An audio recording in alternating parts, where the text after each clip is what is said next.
News at 9. First, the highlights. Governor Sanwo-Olu launches Labor Market Information System. Senate urges federal government to extend renewed hope road infrastructure projects to Northeast. On the foreign scene, French Prime Minister canvasses votes for far rights ahead Sunday's general election. And in sport, Rivers United unveils Finidi George as new head coach. Now the details. I am John Omoaka.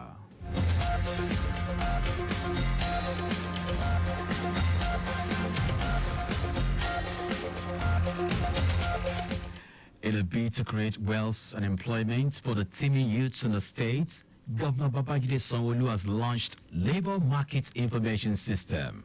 The Labor Market Information System is a network of stakeholders as well as an online platform to communicate data and information related to the job markets in the state.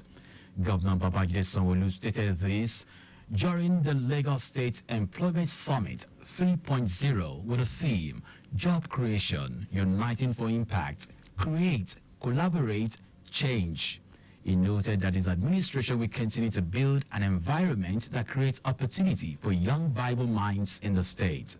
The governor also called on investors to collaborate and support the state government to build real partnership for the employment trust fund that would uplift the residents of the states. Enter country, because a lot of people are going to be coming if they are not already to see how you've done it. Other states would want to know how you've done it. And so you need to be able to have a robust data gathering capability, data reliability, employability data as part of the things that is very, very important. The future of work, skills that is required to ensure that you'll be able to meet not today's needs, but future needs, as at when you. Earlier in our welcome address, Acting Executive Secretary, Lagos State Employment Trust Fund, Feyishayo Alayode said LSETF is dedicated to fostering an ecosystem of dependable work collaboration and creating solutions across skills development, capacity building, access to capital, policy and research and advocacy. This event today is saying to all of our stakeholders that we have a call to action to make sure in our little space we're not working in silo. That as we create, we need to collaborate and we need to make change and impact in Lagos State. So that's the call to action for everyone here today. We need to unite for impact to create that job while we collaborate and create change in Lagos. Also, the keynote speaker, Chairman, Faith Foundation, Fola Adiola, said the summit will help develop business guide and empower young people. The Lagos State government has announced plans to launch Sovereign Investment Fund that will cater for its future infrastructural developmental agenda for the growth and well-being of the state. Governor Babajide Sanwo-Olu stated this when executive management of Nigeria's Sovereign Investment Authority, led by its Chief Executive Officer Aminu Umar Sadiq, paid him a courtesy visit at the Lagos House Marina. Governor Sanwo-Olu said Lagos State is aware of the Nigeria Sovereign Investment Authority projects in and around the state, noting that the state is seeking for more collaboration and intervention programs in the areas of blue economy, food security, among others. He noted that Lagos State is building one of the logistics hub in the whole of sub-Saharan Africa. The Chief Executive Officer, Nigeria Sovereign Investment Authority, Aminu Umar Sadiq, said NSIA is an institution set up to help authorities to receive, manage, invest funds in a diversified portfolio of medium and long-term assets on behalf of the federal governments, state governments, federal capital territory, and local government area councils in preparation for the eventual depletion of Nigeria's hydrocarbon resources. Umar Sadiq said NSIA also plays a leading role in driving sustained economic development for the benefit of all Nigerians through building a savings base for the Nigerian people, enhancing the development of Nigeria's infrastructure, and providing stabilization support in times of economic stress. Lagos State government has called for calm from residents over the flash flood which the incessant rainfall experienced throughout the state had caused. Commissioner for the Environment and Water Resources, Tokunbo Wahab, in a statement explained that Lagos has experienced about 9 hours of non-stop rainfall since the early hours of today. He said this is coupled with heavy rainfall which the state has been experiencing on a daily basis since last week, resulting in the rise in level of the Lagos Lagoon. Wahab explains that the flash floods, which inundated areas like Iyanoworo linking the Third Mainland Bridge and several other areas, will recede once the rains abate and the level of the lagoon goes down. The commissioner said the state has also deployed officials of the Emergency Flood Abatement Gang to major black spots, including Iyanoworo, which has been cleared off all blockages. He added that residents on their parts are expected to regularly clean and maintain the tertiary drains in front of their tenements and refrain from dumping refuse in the drains for the collective good of everyone. The Lagos State government has re-emphasized its warning to those erecting buildings without obtaining the necessary permits, restricting its determination to arrest the spate of illegal construction and building collapse in the state. The general manager of the Lagos State Building Control Agency, LAPCA, Bola Oki, gave the warning while reacting to a building with illegal attachment that collapsed in the Mushi axis of the state. Oki explained that preliminary investigation indicated that substandard materials were used for the infrastructure. He said LAPCA had previously served a stop work order and quit notice on the building, which was subsequently sealed but was disobeyed by the property owner. Oki implored residents in the area to desist from erecting any building without requisite permits and stop acting against the law by removing government seal on defective buildings, as such untoward acts is illegal and capable of putting lives at risk.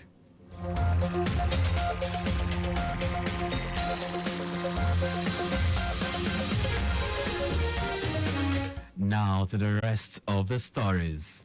The Senate has called on the federal government through the Federal Ministry of Works to expand the Renewed Hope Legacy Road infrastructure projects to include the Calabar, Makurdi, Jalingo, Yola, Maiduguri Highway. It says this inclusion is aimed at integrating the Northeast into Nigeria's legacy infrastructure road projects. The Senate also praised President Bola Tinubu for its significant developmental efforts to position Nigeria as the largest economy in Africa. The resolutions followed the consideration and adoption of a motion titled Renewed Hope Legacy Road Infrastructure Projects, the need to include the Northeast geopolitical zone in the projects, sponsored by Senator Danjuma Goje during plenary. The Academic Staff Union of Universities, ASU, University of Abuja chapter, has insisted that its ongoing strike will continue indefinitely if the university management fails to address its demands. The union's chairperson, Sibanos Ugo, said this during the union's press congress held at the union's branch secretariat building on campus. Ugo announced that the reason for the congress was to discuss the unresolved issues which led to the beginning of the ongoing strike in May. He said despite efforts by the union to have issues resolved, they have remained unmet. Now to foreign news. French Prime Minister Gabriel Attal has appealed to voters to block the National Rally RN party of Marine Le Pen and Jordan Bardella from winning Sunday's general election. The party led the first round last Sunday with more than 33% of the vote and has already won dozens of seats outright. If it secures more than half of the 577 seats in the National Assembly, it will be able to form a government. The second round of the French parliamentary is generally made up largely of runoff duels between the top two candidates in a constituency, but because so many third-place candidates qualified on Sunday, that set up more than 300 three-way runoffs. Now sports. Former Super Eagles coach Finidi George has been unveiled as the Rivers United coach. He signed a 2-year contract. The unveiling took place at the Rivers United Secretariat in Port Harcourt. The 54-year-old will now take over the reign as the former Nigeria Professional Football League (NPFL) champions following Stanley Eguma's sack towards the end of the last season. Rivers United, who finished 8th position in the NPFL last season, will hope to get the best out of the former Ajax winger, will lead nine-time NPFL champions Enyimba to the 2022-2023 NPFL glory. And that's our news. But just before we go, maintain adequate distance from the vehicle ahead of you to avoid collision.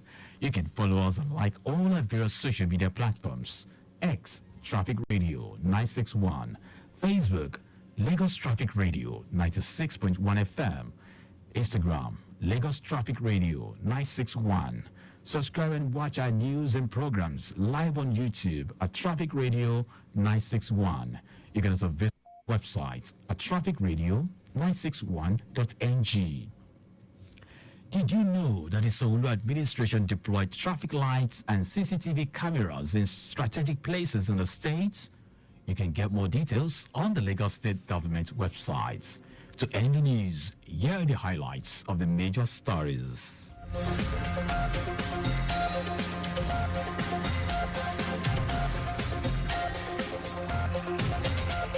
In a bid to create wealth and employment for the TV youths in the state, Governor Babajide Sanwo-Olu has launched Labor Market Information System.